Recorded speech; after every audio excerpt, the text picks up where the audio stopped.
마켓콕 헤드라인 시간입니다. 어제 장마감 이후부터 개장 전까지 중요한 소식들 함께 정리해 보겠습니다. 네, 첫 번째 소식은 단독 보도인데요. 이 반도체 업계에 따르면 삼성전자가 낸드 제품의 계약 가격을 올해 4분기 중에 10% 정도 인상하는 방안을 진행할 방침입니다.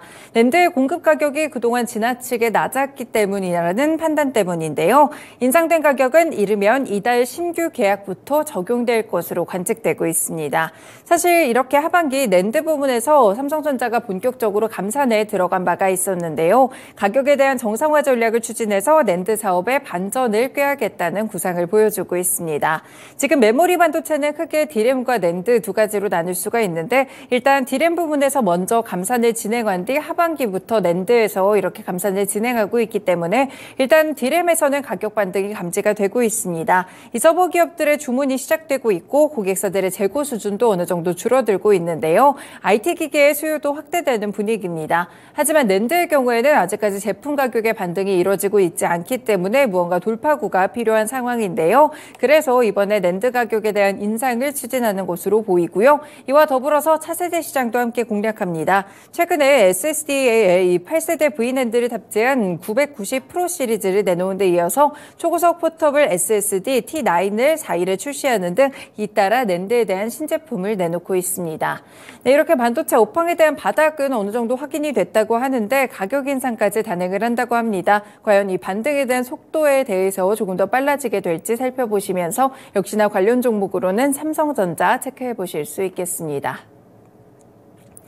네, 두 번째 소식입니다. 지난달 국내 완성차 업계의 판매량이 수출 확대에 힘입어서 소폭 반등하는 모습이었는데요. 일단 완성차 5사의 지난달 국내외 판매량은 총 69만 9,149대였습니다. 지난해 동월 대비했을 때 1.6% 증가한 것으로 알려지고 있고요. 다만 내수에서는 기아를 제외한 나머지 4개사가 전년과 비교했을 때 모두 부진한 실적을 기록했는데요. 지난 7월에 국내 완성차 업계 내수 판매가 11개월 만에 감소한 데 이어서 2달 만에 또다시 6%가량 감소하는 흐름이었습니다. 아무래도 경기 침체 때문에 소비 심리가 위축되고 있고요. 추석 연휴로 인해서 조업 일수 자체도 굉장히 낮았고 지난 6월부터 개별 소비세가 부활하기도 했었고 전기차 시장까지 위축된다는 여러 가지 측면들이 함께 영향을 준 것으로 나타나고 있고요. 다만 이렇게 내수는 좋지 않지만 해외에서는 괜찮게 판매를 하고 있습니다. 르노코리아를 제외하고 일단 나머지 4개사의 판매가 모두 증가했는데요. 이 KG 모빌리티가 간판 차종인 토레스와 렉스턴 뉴 아레나 같이 신차 판매를 좀 내놓기도 했었는데 이 증가에 힘입어서 해외에서 무려 전년 대비 51.2%나 증가한 5,514대를 판매했다고 밝혔습니다. 네, 이렇게 어제 보시면 대부분의 종목들이 하락세로 거래 마친 가운데 자동차 종목들의 반등이 눈에 띄곤 했었는데요. 이렇게 자동차 종목들 과연 어떻게 또 오늘에는 이런 흐름들을 기록할지 일단 해외 판매에서 주력으로 잘 되고 있다는 점 체크해 두실 수 있겠습니다. 네, 세 번째 소식입니다. 오늘 드디어 기대를 모았던 두산 로보틱스가 코스피 시장에 상장하게 됩니다. 이 공모가는 26,000원이고요. 지난달 11일부터 15일 기관 투자자 대상으로 수요 예측을 진행했는데 두산 로보틱스 272대 1의 경쟁률을 기록했습니다. 말씀드린 대로 공모가는 희망 범위 최상단에서 확정이 됐다고 보실 수 있겠고요. 일반 투자자 대상의 공모 청약도 1,045대 1을 기록하게 되면서 증거금은 33조 원이 넘게 몰리기도 했습니다. 일단 오늘 이 공모가 대비 4배 이상 오르는 따따상을 달성할 수 있을지 이 여부가 상당히 좀 주목을 받고 있는데요. 이 두산 로보틱스의 공모가 기준 예상 시가총액은 1조 6,853억 원입니다. 현재는 로봇 대장주로 꼽히고 있는 레인보우 로보틱스가 시가총액이 2조 9,800억 원이기 때문에 과연 이 두산 로보틱스가 로봇의 대장주 역할을 해줄 수 있을지 이 여부도 살펴보시면 좋을 것 같습니다. 네, 오늘 드디어 상장하게 되는데 관련 종목들 흐름 체크해 두시면 좋을 것 같고요. 로봇 관련 종목들은 과연 이 매기가 확산되는 분위기일지 혹은 그동안 기대감을 모았기 때문에 차익 실현에 나오는 분위기일지 로봇 관련 종목들과 두산 주가까지 함께 체크해 두시길 바라겠습니다. 네, 다음 소식입니다. SKC가 ISC의 인수를 마무리하고 후공정 사업을 본격화합니다. 어제 ISC 주식 매수 대금을 완납했다고 하는데요. ISC의 대표이사는 김정률 대표와 김종우 SK엔펄스 대표가 공동으로 맡게 됩니다. ISC의 주력 제품은 반도체 칩세트의 전기적 특성 검사에 사용하는 테스트용 소켓인데요. 이 테스트용 소켓은 반도체 후공정의 핵심 소모품이기도 합니다.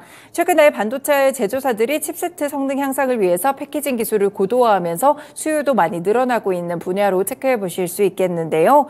SKC는 테스트용 소켓 시장의 점유율 1위를 달리고 있는 ISC를 반도체 소재 사업의 핵심 축으로 삼아서 2027년까지 반도체 사업 부문의 매출을 3조 원까지 확대한다는 계획입니다. 향후에는 M&A도 추진할 방침이라고 하고요. 지난달 중국에서도 반도체 기초 소재 사업을 매각하는 한편 치플렛에 대한 투자를 통해서 반도체 첨단 패키징 사업에 대한 부분을 강화하기도 했습니다. 연내 미국 조지아주의 반도체 글라스 기판 공장도 완공한다고 하니까요. 관련해서 주가 흐름 체크해 두시면 될 것 같습니다. SKC와 ISC 두 개 다 모두 주가 흐름 정규장에서 확인해 보시길 바라겠습니다.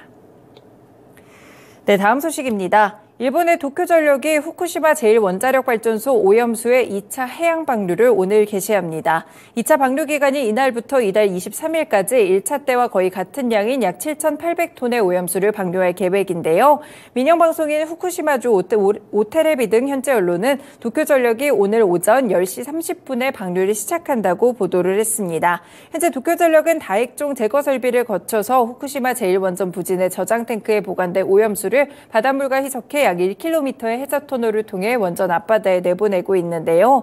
현재 방사성의 핵종도 미량 검출이 됐다고나 합니다. 하지만 모두 고시 농도 한도를 크게 밑도는 수준이기 때문에 그대로 방류를 진행한다고 하고요. 내년 3월까지 총 4회에 걸쳐서 오염수 31,200톤을 방류할 계획입니다. 네, 이 때문에 어제 시간외에서도 관련 종목들이 조금 급등락이 있었는데요. 마니커 FNG나 CJ시푸드, 한성기업, 샘표 같이 이 오염수와 관련된 테마 종목들의 흐름 함께 살펴두셔도 좋을 것 같습니다. 네, 마지막 소식입니다. 이 한국전력 지금 굉장한 부채에 좀 시달리고 있는 상황인데요. 역대 첫 정치인 수장인 김동철 사장이 한전이 너무 어렵다면서 전기요금은 지금까지 못 올린 부분을 대폭 올리는 것이 맞다라고 이야기를 했습니다. 당초 정부의 기대대로 25.9원 선에서 최대한 올리는 것이 맞다라고 말했는데요. 이날 세종에서 진행한 오찬 간담회에서 전기요금 인상에 대해서 취재진이 물었는데 이같이 말을 했습니다. 일단은 올해 45.3원 정도를 인상했어야 되는데 이에 못 미친다면 이것이라도 인상하려면 25.9원의 인상을 단행해야 된다라고 이야기를 했고요. 전기요금 인상의 문제를 미뤄서는 되지 않는다라고 이야기를 하면서 물가에 영향을 주는 것이 아니다라고 한 번 더 강조를 했습니다. 자구계획 발표에 대해서도 검토 중이라면서 조만간 2에서 3주 안에 발표할 예정이라고 하는데요. 과연 한국전력 요금은 어떻게 발표가 될지 그리고 이에 대해서 자구안은 어떻게 될지 한국전력의 흐름까지 오늘 주가로 체크해 두시면 될 것 같습니다. 네, 이렇게 개장 전에 중요한 소식들 6가지 미리 정리해드렸습니다. 마켓콕 헤드라인이었습니다.